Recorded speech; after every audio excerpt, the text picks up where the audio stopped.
The massive success of the Oblivion Remaster proves that AAA gaming was better previously. That now it's just unchecked greed, absolutely no innovation, stagnation, boringness, and no risk taking. And this game humiliated all of the modern AAA developers, especially Bethesda itself and Todd Howard, that they were constantly trying to tell us, oh no, the old games, they're not actually good. You're just getting nostalgia baited by them. If they happen now, you would not like them. And here we are, proving them wrong by the Oblivion Remaster being a success.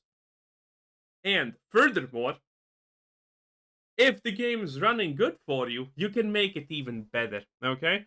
Body type A, body type B, mod that out, okay? And there's a lot more you can mod here because there's a bunch of options and they're pretty great. If you're playing Oblivion Remastered with Lumen enabled, you should try Lumen Remastered. This is one of the most popular visual mods out right now. This mod reduces the overall skylight intensity, which in some instances will make the shadows stand out far more, like you can see here. The problem this mod is attempting to fix, or at least edit, is in Oblivion Remastered right now, the sun is really bright, and sometimes wow, this is pretty impressive.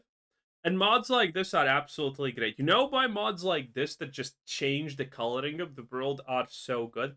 Because there's a trick to good free-to-play games that give you skins. Getting a new skin in a game is, it just invigorates you to play more because it's like playing a whole new game because it looks different. And these types of mods also are the same. The reality here is, if you compare, for example, this, there's actually a pretty interesting trick to this. Okay, see, this is the old one. This is the new one. As you can see, the colors are much deeper, right?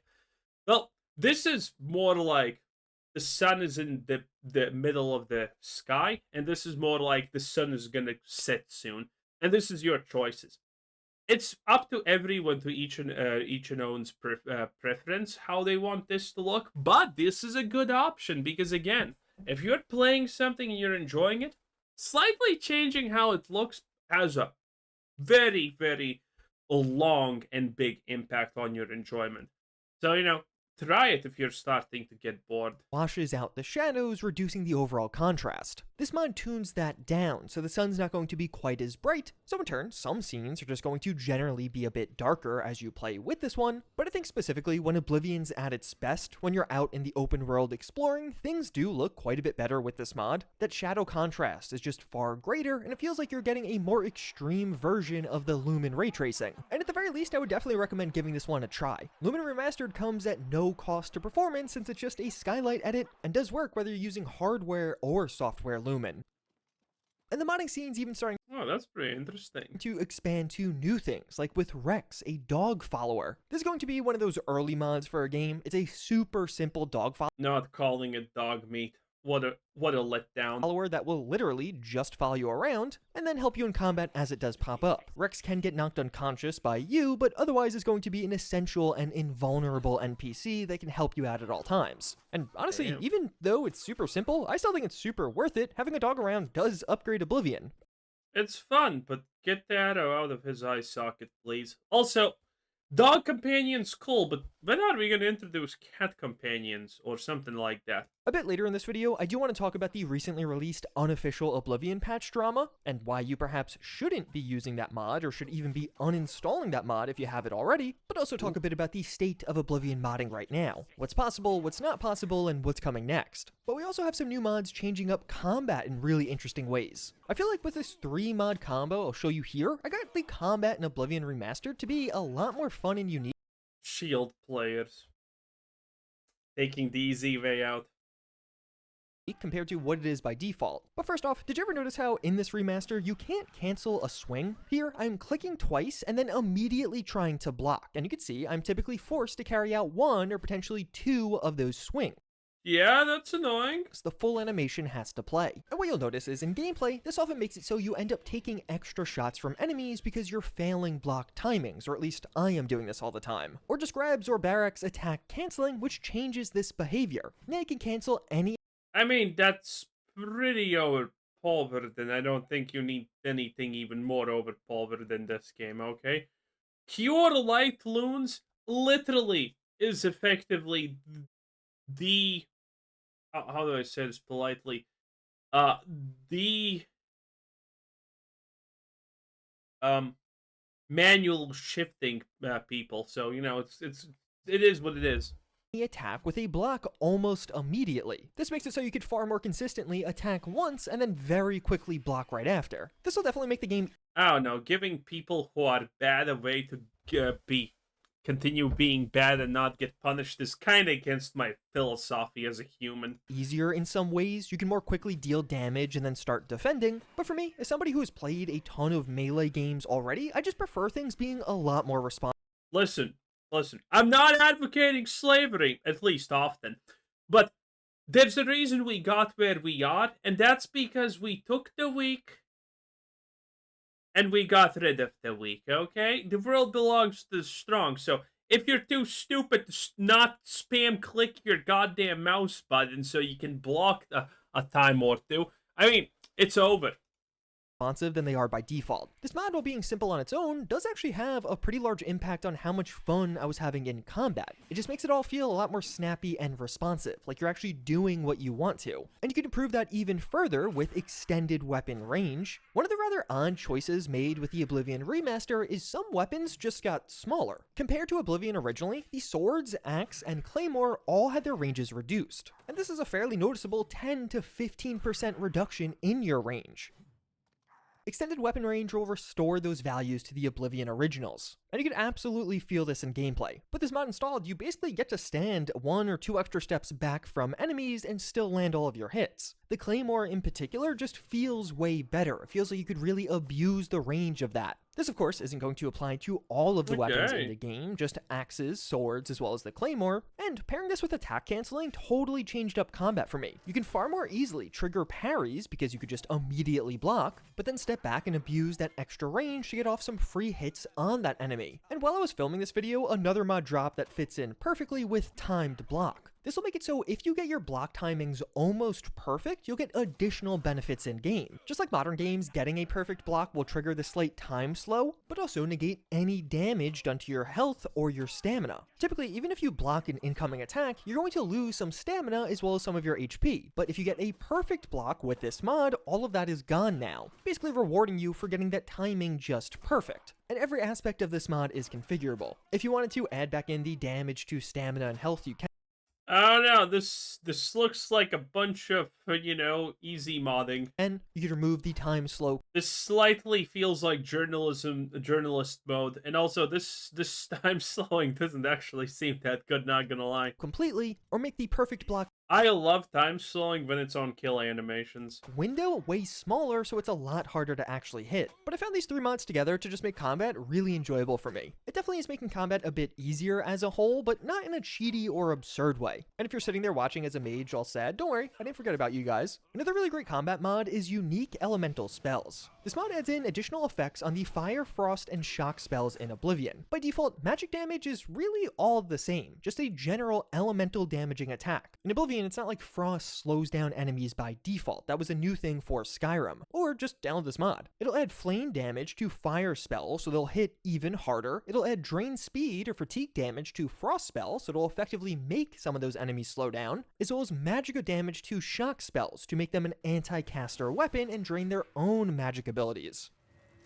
In gameplay terms, this isn't a huge change, in the sense that a lot of these spells are still dealing similar amounts of damage. Fire protection potion, risk it all. Their main point is dealing damage, not slowing down enemies or draining their magicka, but these little add-on effects are really nice because it creates a nice degree of differentiation between spells. If you come up against a bunch of casters or mages, it now makes a lot more sense to use magicka, because you're going to be directly countering their abilities. But in other situations, if you want to keep a big melee brute off of you, you'll probably stick to frost, and of course flame damage is always just going to be relevant in this game. It's probably what's the most popular spells right now. Next up, you need some HUD and quality of life mods to make everything flow together really nicely. Better HUD has quickly risen to become one of the most popular mods available for Oblivion Remastered right now. This will reorganize the HUD to be far more similar to the original game's HUD, with many of the bars on your left side. The HUD overall is a bit I mean, okay. That's a choice, I guess. Simpler, enemy names no longer have this big black box around them, it'll just be their name floating below the health bar, and there's even a slimmer version of this if you want to, that just scales everything down, which is my personal favorite way to use this mod. I think it looks a lot better and out of the way. And Better HUD has a ton of optional files, so you can download stuff to make the compass even smaller, or even make it so your status bars always stay on screen instead of fading out. To me, Better HUD does a good job at keeping the HUD out of your vision when you don't need it. All of the relevant information still there, you could even have more of it more of the time with certain aspects of this mod, but when it comes down to the nitty gritty, when you're in combat, you're just trying to take in the world around you, I feel like Better HUD does a better job of getting out of the way. And yeah, I totally see the irony in saying that, as I have these 3 bars permanently on screen. But if you're overhauling your HUD, you might also want to overhaul your map. Colored Jesus. Oh wow, the green looks so popping in. Wow, that's pretty good. World map will bring region appropriate colors to Oblivion's map. So now, the snowy areas are going to be clearly white, while lusher green areas will make up I mean, the snowy areas are around because they're hills, so I don't know how I feel. Who doesn't understand that?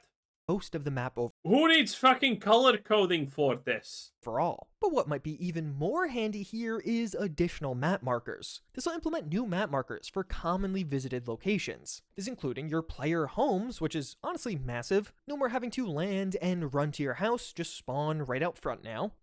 Hmm, Most of the that's shrines that's and good. stones in the world are included, so all of the way shrines as well as alien wells now have fast travel markers. And part of what makes this really nice is you could see these on your compass during typical gameplay, so you can more easily find where way shrines are while you're naturally exploring. But also great for repeat visits, like with rune stones and even dune stones, and working around some of the cooldowns for some of these things. A relatively simple mod, but still one of those mods that'll likely save you hours of running around when you don't want to. And you could even never use the wrong map again with auto local map. This one makes it so if you're in an interior location or Ooh, within a city, opening the map will automatically open the local map instead of the world map. And of course, when you're out in the I think people are gonna absolutely love that.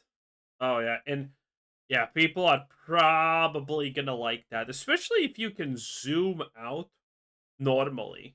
open world, it'll still open the world map as it typically does. This is one of those mods where you install it now and just forget about it. It's such a handy feature that you start to forget that a mod was doing this in the first place as you're using it. You of course can still revert to the world map from the local map just by Imagine how bad of a map Bethesda would have made, okay? Compare this to, like, I don't know, Starfield. Oh my god. That is such a difference. It's just so one is just so painful. zooming out. But I also need to give you a warning. As you probably noticed, Oblivion Remastered shipped with some bugs, so you may be tempted to download the freshly released unofficial Oblivion Remastered patch. Unfortunately, as has been posted on Reddit, this patch was rushed out, and as such right now is leading to issues in-game in addition to fixing some of the bugs. This patch is a port of the one made for Oblivion originally, but certain things weren't properly updated, and the mod wasn't properly tested, so the bug-fixing patch is in turn leading to crashes and even further bugs in game. It's hard to really gauge. Ooh. Huh. When approaching and talking to Argonians from behind, their tails stay in place, but in place, but they turn around. It looks awkward and hilarious. Can you guys figure out what's going on here? Well, it doesn't look that hilarious. It looks like that Argonian is happy to see you for some reason too much. How much of a problem this is, a bunch of records that should have been adapted to the remastered version of the game just weren't. So they're using the outdated version of that record, and then as you trigger it in game, as you actually get up to that point of the game, some pretty clearly unintended things are happening, with the most commonly reported problem I saw being crashes. It seems like this mod was basically Oh man, people want to get rid of crashes. Okay, there's a lot of people complaining about crashes in Oblivion Remake, and that's kind of the biggest problem so far, as well anyone can tell.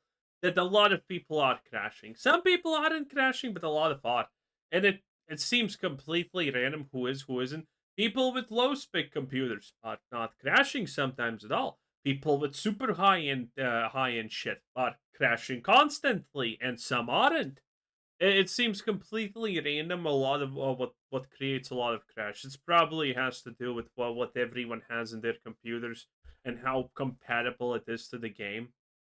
But again, at the end of the day, thank God Bethesda didn't touch it because it would have been worse. Rushed out to get in on some of the current hype around Oblivion Remastered, even though it wasn't properly tested beforehand. But Arthmore, one of the main authors of the unofficial patch, is also widely hated by the community. He has had a plethora of negative community interactions at this point. He didn't release the unofficial patch for Skyrim VR because mods weren't officially supported for that version of the game, but then Oh no. Oh no. Listen. I'm not saying the modding community is one of what the fuck is going on in my head? Seems a bit big. What the hell? Huh, interesting. Ooh. Anyway, dude, I'm not gonna lie, mods are pretty good, but modding at the end of the day is one a niche thing. But Bethesda fanboys are always gonna say, "Oh, everyone mods their game." No one fucking mods their games. The average person has no idea what modding is. Pretty much only Bethesda fanboys mod their games. That's it. Everyone else doesn't. Okay. If you look at Mod Nexus or whatever whatever that woke piece of shit site was called, I forgot. You will see that even the most popular mods have only like 1 million downloads or something like that, which you think probably is a lot, but that's not even 10% of the player base. I don't know. If I had to assume, I would say a lot of people know about modding, but the reality is that only like 5% of the player base actively mod or even use mods in general. Okay, modding is not something people do, and the people who are actively participants in modding, oh man, they demand everything be free. Okay, so the fact that some guy had the ability to make a mod, but he didn't because it would be annoying, is probably going to get the modding community up in arms against that person because he didn't do work for them for free. Because people who are really into modding are super fucking entitled. They are 100% every mod is pro bono opinion, and that's just completely insane. Okay, if someone makes a mod and they decide, hey, I'm gonna sell this for $5, they have the right. You have no right to their job for free just because you feel entitled to. And this is one thing that actually is a serious problem in the modding community in general, in Skyrim and pretty much honestly any game. Well, it's typically Bethesda games, so let's be real. But yeah, that's a big problem. People leave, people stop making mods because there's a bunch of people who are instantaneously reeing at the sky with their fist clenched because a mod and it's not free for me? How dare you? How dare you? It's pretty insane. also blocked the community from releasing their own version for Skyrim VR, basically just trying to keep that version of the game slightly buggier for seemingly no good reason. The funny part being that mods are not officially supported in Oblivion Remastered right now. When Skyrim Anniversary Edition came out, he removed access to the unofficial patch versions that supported the pre-Anniversary Edition build of the game. Typically, mod authors just have two versions of the files, the old version that works on the old game, and then the new version that works on the updated game. It's a lot of that, just kind of bizarrely dick behavior over the years. There was an entire community Who knows? Who knows how many people tried to attack him and demand things from him, so you never know. effort to make Now, granted, can a person who makes mods be a dick? Yeah, everyone can be a dick. Welcome to real life. sure he didn't have the unofficial patch for Starfield. The reason I bring this all up is I think you should be informed. This is a multi-pronged thing. Over the next couple of days, you'll probably see some talk about the broken unofficial patch, and yeah, it genuinely wasn't ready for release, but also a ton of people hate this guy and are going to play this up as a result. Just keep that in mind. In all likelihood, in just a couple of weeks, the unofficial patch will be updated as many of these issues resolved, so it'll be totally safe to use. Although I won't be covering it on this channel, and even further, I think there is a further discussion to be had how we shouldn't need this patch. Bethesda is selling Oblivion again, taking feedback for future updates. Bug fixes should absolutely be a part of that. Oblivion's Oh no, no one wants Bethesda to fix bugs. They're completely morons. They're incapable. Ugh. Old, and I get it. People really enjoy some of this Oblivion jank. A lot of it is just fun and kind of has a wholesome vibe to it, but not all of it. Some of these bugs are just annoying and should be removed from the game, and hopefully we do see Bethesda start to do that. And I think Bethesda in particular owes it to the community. Last year, they broke Fallout. I wonder if someone's gonna like, update the AI of this because, see person with giant two-handed sword, be in robe and unarmed, run at them. May what happens if someone actually makes an AI that's smart?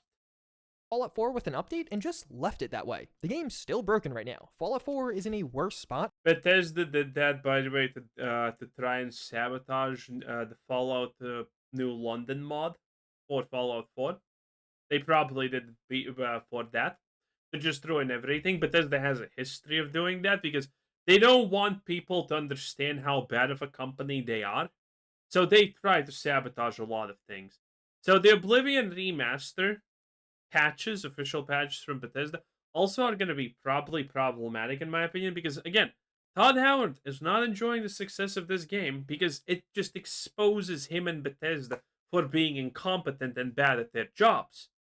It exposes that these people should not have jobs. Look at Starfield and how hated that game is, how obviously hated it was. And now look at the Oblivion Remaster and how people like it, even though it crashes for a lot of people often. For a ton of people compared to 2 years ago. That's kind of crazy. Beyond that case of modding drama, Oblivion modding has been progressing. A lot is still unknown, things are nowhere near a Skyrim level of moddability, but there are modders working on stuff like totally custom races for this game. Mesh assignment has been worked out, so custom items or replaces are starting to get added in-game. It's not really clear how far all of this will go though, because a lot is unknown about what's going to happen with Oblivion or even what Bethesda's plans are. Oh boy. Do you think there's going to be some kind of paid expansion now for Oblivion? Again, Oblivion is remastered is unironically Bethesda's most successful game in 10 years. That's pretty big for a company that's currently struggling. So, who honestly knows, right? Anyway, that was Juicehead 10 out of 10.